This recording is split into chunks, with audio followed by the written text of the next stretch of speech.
San Fernando City represents an important case study in fecal sludge management. It illustrates how a city can phase in services over time. Back in 2009, before this program started, the city had a big problem. There was really nowhere to discharge the sludge safely. San Fernando City is located on the island of Luzon in the northern Philippines.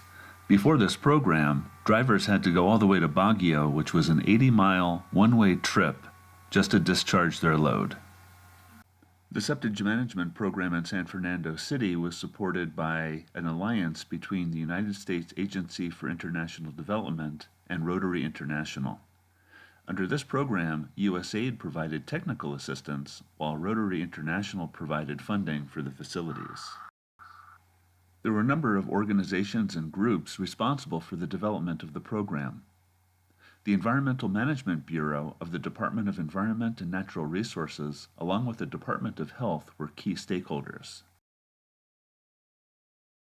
The first phase of the septic management program was sized at 30 cubic meters per day, and it's based on the demand model where people call for service when they want their septic tanks desludged. Implementers of this program focused in three main areas. The first is the infrastructure or the treatment plant. The second, the promotions campaign to raise the willingness to pay and awareness of the program. And then the third is the local ordinance or the rules and regulations that guide the program. Developing the local ordinance was a collaborative process that took about 9 months. It includes the establishment of a city wastewater management council that oversees the program and is the decision maker for all septic management related issues.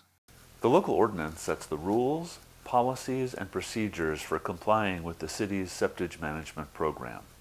There are detailed sections on proper septic tank design for new construction and how to abate nuisances from imminent health hazards from poorly operating facilities.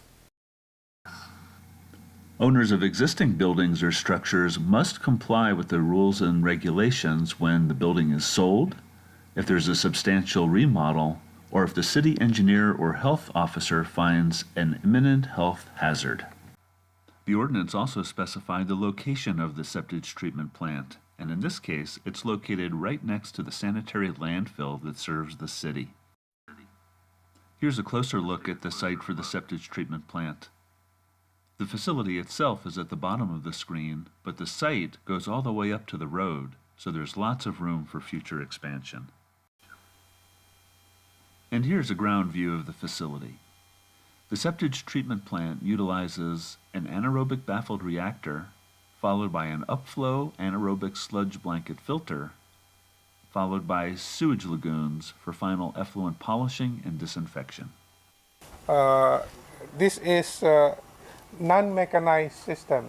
Well, it starts with taking out of the debris, the trash, through screenings.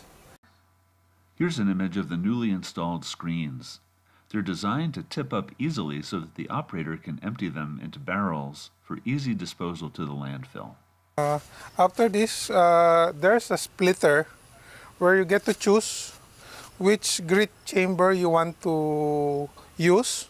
And there's a gate there that you can close every now and then if you're doing maintenance. They're servicing it right now. And this side is the drying bed. The solids deposited after 2 years is taken out from the anaerobic pond and dried here in a covered drying bed.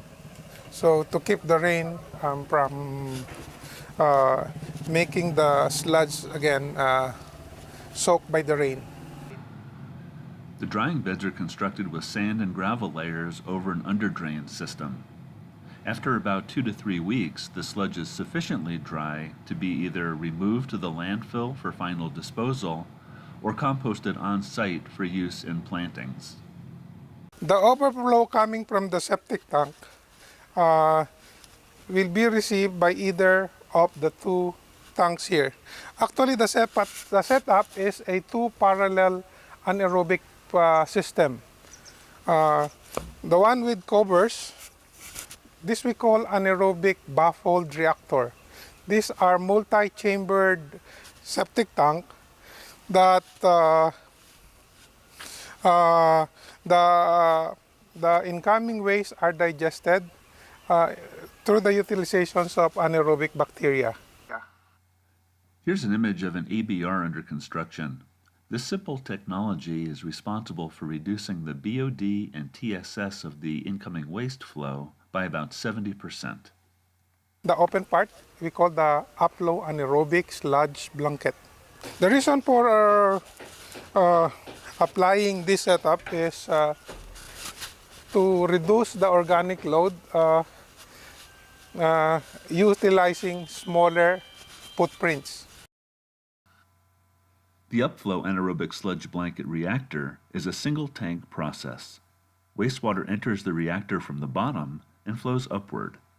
A suspended sludge blanket filters and treats the wastewater as the wastewater flows through it. 4 meters to 6 meters is the typical depth of what we use in this upflow anaerobic sludge blanket tank. After a while of continuous dumping of sludge, the deposited solids needs to be taken out 3 to 5 years in interval, depending on the frequency of loading we're gonna send to the treatment facility. Next to the facultative pond is another secondary facultative pond. By the way, we're looking at the maturation pond.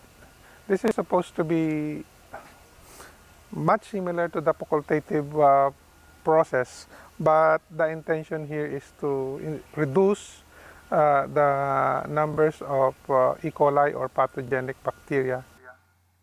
Maturation ponds in this example are designed primarily for pathogen removal. They're very shallow, about 0.9 to 1 meter in depth, to allow light penetration to the bottom of the pond and allowing aerobic conditions throughout the entire depth. Doing disinfection by natural means is to apply a series of maturation pond, averaging of around 3 days retention time, and compared to other lagoon systems that we worked on before, is that we make use of the common walls.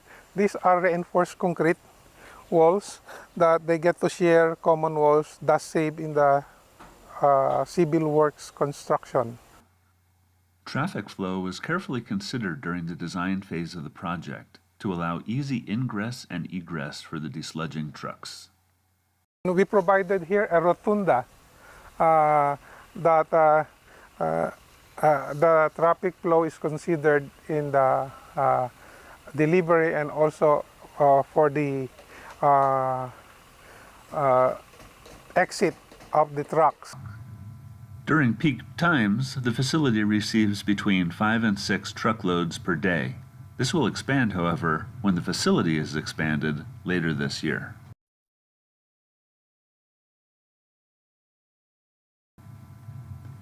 While this is a passive system, pumps are used from time to time for certain operational activities.